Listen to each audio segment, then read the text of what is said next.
Հեքիաթ այն տղայի մասին, որն ուզում էր ամեն ինչ գիտենալ։ Բուլղարական ժողովրդական հեքիաթ։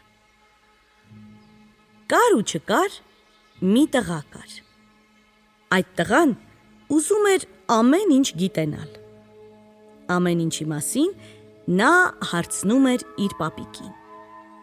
Ասա ինձ, պապի, ծառերն ով է օրորում։ Քամին, պատասխանում էր պապը։ Իսկ քամունով է հրամայում փչել։ Ես ինչ իմանամ։ Լսել եմ, թե ինչպես է ոռնում ծխնելույզի միջով, բայց տեսնել նրան դեռ չի հաջողվել։ Եթե հանդիպեմ, կհարցնեմ։ Իսկ դու կարող ես ասել, պապիկ, թե երկնքում ով է գիշերներն աստղերը վառում։ Չէր դադարում հետաքրքրասեր մանչուկը։ Ինչպես կարող եմ ասել, չէ որ ես երբեք երկնքում չեմ եղել։ Դու այդ մասին հարցրու արծիվներին ու արագիլներին, որ օրնի բուն ճախրում են երկնքում։ Ես այս առավոտ արագիլների մի երամակ տեսա, որ հավաքվել չգիտեմ ուր էին թռչում։ Դու գիտես ուր էին թռչում դրանք։ Դե դա արդեն մի տարեկան մանկիկն էլ գիտի։ Թռչում են տաք երկրներ, որտեղ ձյուն չկա։ Իսկ ճիշտ է, պապի, որ արագիլները կարող են վերածվել մարդկանց։ Չգիտեմ ճիշտ է թե չէ։ Միայն լսել եմ, որ ատամնավոր գագաթներով բարձր լեռներից այն կողմ մի մեծ ծով կա։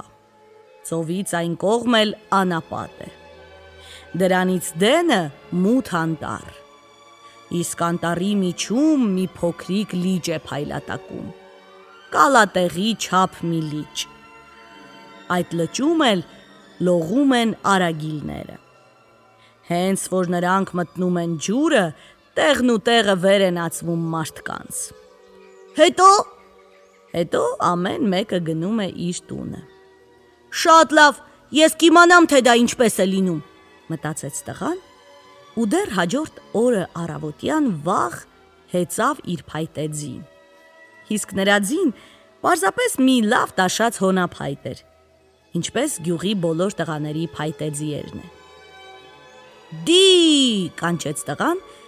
եւ իր ձիուկը հեծած սլացավ դեպի հեռավոր լեռները։ Հայդա իմ լավ ձիուկ, եթե դու կարողանաս ինձ անցկացնել այս լեռների վրայով, ես պապիկի ամբարից մի ամբողջ գլխարկ ոսկե հատիկ գարի կտամ քեզ, կուտես։ Ձիուկը լսելով այս խոսքերը մի րոպեում կենդանացավ, ուրախ խրխնջաց եւ քամու նման սուրաց վեր։ Թռավ բարձր ամպերի մոտ։ Ձի հո չէ, թռչուն է, ուրախացավ տղան եւ հրաժեշտ տալով իրենց գյուղին, լայն թափահարեց գլխարկը օդում։ Կեսօրվա մոտ թռչող ձին անցավ ատամնավոր լեռների վրայով, իսկ իրիկնադեմին արդեն ծովի կապույտ տափարակի վրա էր։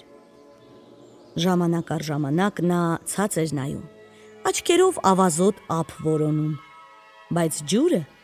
ծայր ծոց չուներ։ Այստեղ այնտեղ ալիքների վրա, ինչպես փոքրիկ մակույկներ, մի պահ երևում էին հատուկենտ ձկներ ու նորից անհետանում։ Տղան վախեցավ ու արդեն ուզում էր ետ դարձնել իր ձիուկին, երբ հանկարծ ոչ հեռու նկատեց բարձր ու քարքարոտ մի ափ։ Ժայռերի վրա սպիտակ թռչունների մի երամակ էր կանգնած։ Ահա եւ մեր արագիլները, ես հասա նրանց ետևից, մտածեց տղան եւ ուղղվեց նրա կողմը։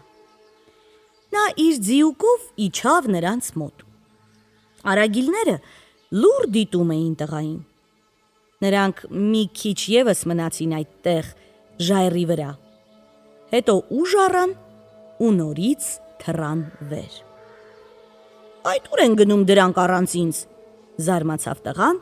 եւ խթանեց իր ձիուկը։ Թռչունների հետ մեկտեղ նա էլ թռավ դեղին անապատի վրայով։ Ամբողջ 7 օր արագիլներն ու տղան, որն ուզում էր ամեն ինչ գիտենալ, թռչում էին անապատի վրայով։ Գիշերները Թռչունները նստում էին տաք ավազին, ցած թողնելով իրենց հոգնած թևերը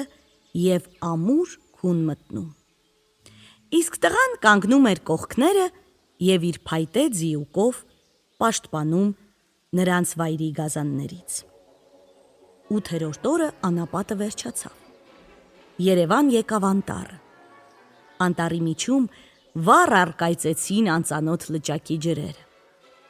Թռչունները թռան եկան ափ, ծարավից պապակած երկարեցին իրենց ճերմակ վիզերը, լավ հագեցրին ծարավները, հետո նետվեցին լիճը, թափահարեցին թևերը ու մխրճվեցին ջրի մեջ։ Հենց որ նրանց թևիկները թացացան, բոլոր արագիլները լայն շալվարներով և ոչխարի փափախներով մարդիկ դարձան։ «Ինչու եկար մեզ հետ», հարցրեց տղային արագիլներից մեկը։ Դա նրանց երամակի առաջնորդն էր, նրա ալեհեր մորուքը հասնում էր մինչև մեջքը։ «Ուզում եմ տեսնել, թե դուք որտեղ եք ձմեռն անցկացնում», պատասխանեց տղան։ «Դե գնանք», բոլորով միասին գոչեցին արագիլները ու խմբով ճամփա ընկան անտառի միջով։ Երբ դուրս եկան անտառից, ճանապարհորդները թեքվեցին աջ և մտան փոքրիկ մի քաղաք, ուր հարյուրավոր փոքրիկ կրպակներ կային։ Արագիլներն իրենց համար մանյակներ, սառցաշաքարե աքլորներ, սրինգներ ու գորգեր գնեցին, լցրին տոպրակները և թողեցին քաղաքը։ Քիչ գնալուց հետո նրանք թեքվեցին ձախ և մինչև արևը մայր կմտներ հասան փոքրիկ այն գյուղը, որտեղ եղեգնյա հյուղակներ կային։ Դա արագիլների բնակավայրն էր։ Բոլոր հյուղակները շարված էին կողք կողքի և նայում էին առվակի խենթ փրփրադես ջրերին։ Գյուղի ծայրին նրանց դիմավորեցին կանայք, ծերունիներն ու երեխաները։ Դրանք արագիլների հարազատներն էին։ Երկար մորուքով առաջնորդը ասաց տղային. «Ինձ ոչ ոք չի դիմավորում, որովհետև պառավս մահացավ»։ Երեխաներս էլ մի անգամ թռան երկինք և այլևս չվերադարձան։ «Գնանք ինձ մոտ, կապրենք միասին»։ Եվ նա տղային տարավ իր խրճիթը։ Տղան ներս մտնելուց առաջ փայտը թողեց դռան մոտ։ Հետո նրանք ընթրեցին և պառկեցին քնելու։ Առավոտյան վաղ, երբ դեռ բոլորը քնած էին, խրճիթի մոտով անցավ մի ուղտապան։ Նա տանում էր երկսապատավոր մի ուղտ, որը բեռնված էր նարինջով, լցված ծանր հակերով։ Ուղտապանը հենվում էր ծուրտիկ մի ոսկի։ Տեսնելով հիանալի տաշած հոնափայտը, նա ձեռքից բաց թողեց ոստը ու հոնափայտը խլելով շարունակեց իր ճամփան։ Քիչ հետո տղան, որն ուզում էր ամեն ինչ գիտենալ, զարթնեց և երբ տեսավ, որ իր փայտը տեղում չէ, սկսեց լաց լինել։ «Արագիլ պապի, ինչ-որ մեկը գողացել է փայտս»։ «Ես քեզ ուրիշը կտամ»։ «Բայց դու չգիտես, թե ինչպիսի թևավոր փայտ էր դա», աչքերը տրորելով ասում էր տղան։ «Հիմա ես ինչպես կվերադառնամ մայրիկի մոտ»։ «Դու այդ մասին մի մտահոգվիր։ Գարնանը, երբ կգնանք ձեր գյուղը, մենք քեզ այստեղ չենք թողնի։ Իսկ հիմա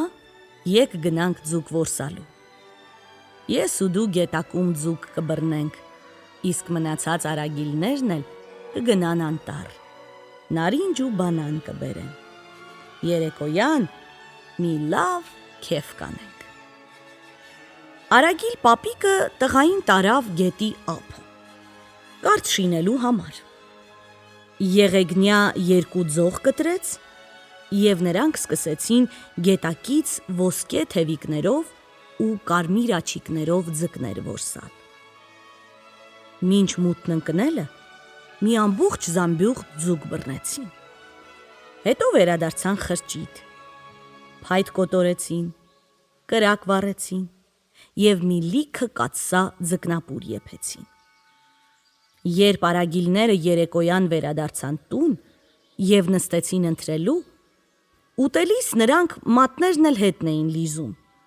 այնքան, որ համեղ էր ձկնապուրը։ Իսկ տղան 3 նարինջ ու 4 բանան կերավ։ Այսպես անցան շաբաթներ և ամիսներ։ Գարունը բացվեց։ Եղեգնյա գյուղի արագիլները հրաժեշտ տվեցին իրենց հարազատներին և ուղղվեցին դեպի անտառ, դեպի այն խորհրդավոր լիճը։ Հենց որ մտան մեջը, բոլորը մեկ-մեկ սպիտակ արագիլներ դարձան։ Տղան նայեց նրանց, նայեց և ինքն էլ մխրճվեց ջուրը։ Անմիջապես ոտքերը արագիլի ոտքերի նման երկարեցին, ուսերին թևեր հայտնվեցին, քթի փոխարեն էլ աչքերի արանքում մի երկար կտուց բուսավ։ Տղան թափ տվեց թևերը և մտավ մյուս արագիլների ետևից։ Արագիլների երամը անցավ անապատի, ծովի, ատամնավոր գագաթներով լեռների վրայով և մի գեղեցիկ օր էլ հասավ մեր տղայի հայրենի գյուղը։ Արագիլ տղան դեռ հեռվից ճանաչեց պապիկի տունը։ Նրա ծխնելույզի խողովակի վրա դեռ կանգուն էր չոր ոստերից հյուսած բույնը։ Երամակի առաջնորդը տեղավորվեց պապիկի թթենու ճյուղերից մեկի վրա, իսկ մնացած արագիլները թռան, ցրվեցին դաշտում։ Փոքրիկ արագիլը մենակ մնալով բակում ուղղվեց դեպի տուն։ Դուռը բաց էր, և ծաղկավոր գոգնոցի ծայրը շուռ տալով նրան ընդառաջ եկավ մայրը։ Տեսնելով անկոչ հյուրին, կինը թափ տվեց ձեռքերը ու սկսեց վռնդել նրան։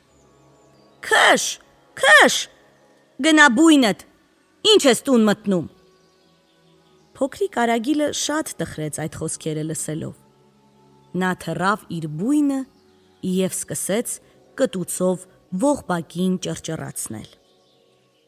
Քիչ հետո մայրիկը նորից դուրս եկավ տնից, փայտե տաշտն ուսը գցեց և ուղղվեց դեպի գետակը լվացկանելու։ Արագիլ տղան անմիջապես նետվեց նրա ետևից, բայց չհամարձակվեց մոտենալ։ Նա գնաց, նստեց գետափի ուռենու վրա։ Մայրը նախ վզից հանեց ոսկեդրամով մանյակը, դրեց քարին, հետո տաշտի մեջ ջուր լցրեց և թևերը քշտելով գործի անցավ։ Երբ պապիկի շալվարը լված պրծավ, մայրիկը գնաց դեպի դիմացի չափարը, որ արևի տակ կախ տա։ Այդ ժամանակ արագիլ տղան թռավ գետափի քարի վրա, կտուցով վերցրեց ոսկեդրամով մանյակը և նորից ուղղվեց դեպի իր բույնը։ Նա մանյակը թաղեց բույնի փափուկ փետուրների մեջ։ Ամեն իրիկուն քնելուց առաջ տղան բարի գիշեր էր ասում նրան, ինչպես մի ժամանակ ասում էր իր սիրելի մայրիկին։ Անցավ ամառը։ Արագիլները նորից պետք է չվեին տաք երկրներ։ Արագիլ տղայի համար շատ դժվար էր բաժանվել իր հայրենի տնից։ Մինչ նրանք սուր ատամնավոր գագաթների վրայով կթռչեին իրենց երկիրը, նա ամբողջ ժամանակ կարոտով ետ էր նայում։ Երբ անապատն անցան և հասան իրենց կախարդական լիճը, արագիլները մխրճվեցին ջուրը և նորից մարդիկ դարձան։ Արագիլ տղան նույնպես մարդ դարձավ։ Երամակի երկարամորուս առաջնորդը նրան տարավ իր խրճիթը և հաջորդ օրը առավոտյան վաղ նրանք նորից գնացին ձուկ բռնելու։ Տղան տխուր տրտում նստել էր ափին և մտածում էր իր մայրիկի մասին։ Աչքերից արցունքներ էին հոսում։ Շատ չանցած, մեկ էլ հանկարծ ջրի մեջ կարթաթելը ուժեղ ցնցվեց։ Տղան բարձրացրեց կարթը և նրա աչքերի առաջ մի ոսկեթևիկ ձկնիկ փայլատակեց։ «Ինչու ես լաց լինում, փոքրիկ տղա», հարցրեց ձկնիկը։ «Հայրենի գյուղակս եմ կարոտել, դրա համար»։ «Թե որ այդքան կարոտել ես, ինչու չես վերադառնում այնտեղ»։ «Չեմ կարող, ախր թևավոր փայտիկս գողացան»։ «Գիտես ինչ», ասաց ձկնիկը, «եթե դու ինձ բաց թողնես, ես կասեմ, թե որտեղ է քո թևավոր փայտիկը»։ Տղան կեռից հանեց ձկնիկին և բաց թողեց։ Ձկնիկը թափահարեց պոչը և սուզվեց ջրի տակ։ Բայց քիչ հետո նա գլուխը դուրս հանեց և ասաց. «Անցյալ ամառ, երբ դու քնած էիր Արագիլ պապի մոտ, նրա խրճիթի առաջով ուղտերի մի վաճառական անցավ։ Նա վերցրեց քո փայտը, որպեսզի ճանապարհին հենվի վրան, բայց երբ ուղտերն անց էր կացնում կամրջակի վրայով, պատահմամբ փայտդ գցեց ջուրը։ Գետակն այն տարավ ջրաղացի մոտի ջրափոսը։ Փայտիկդ խառնվեց ջրափի ուռուտներին և մինչև հիմա էլ այնտեղ է»։ Լսելով այդ խոսքերը, տղան սլացավ դեպի արագիլների ջրաղացը։ Իջավ ջրափոսը ու սկսեց որոնել։ Փնտրեց, մինչև գտավ իր թևավոր փայտը։ Անմիջապես հեծավ վրան և ուրախ կանչեց. «Դե, առաջ ձիուկս»։ Կախարդական հոնափայտը թռավ եղեգնյա խրճիթների վրայով։ Տղան գլխարկը հանեց, վերջին անգամ թափահարեց օդում և սլացավ դեպի իր հայրենի գյուղակը։ 7 օր 7 գիշեր հետո հասավ հոր տունը։ Դարպասը բաց էր։ Տղան ներս մտավ, բայց մայրը չճանաչեց իր որդուն, այնքան որ մեծացել, փոխվել էր նա։ «Ես եմ, քո որդին եմ, մայրիկ», բացականչեց տղան։ «Իմ որդի՞ն», գլուխը տխուր օրորելով ասաց մայրիկը, «ավելի փոքր էիր դու»։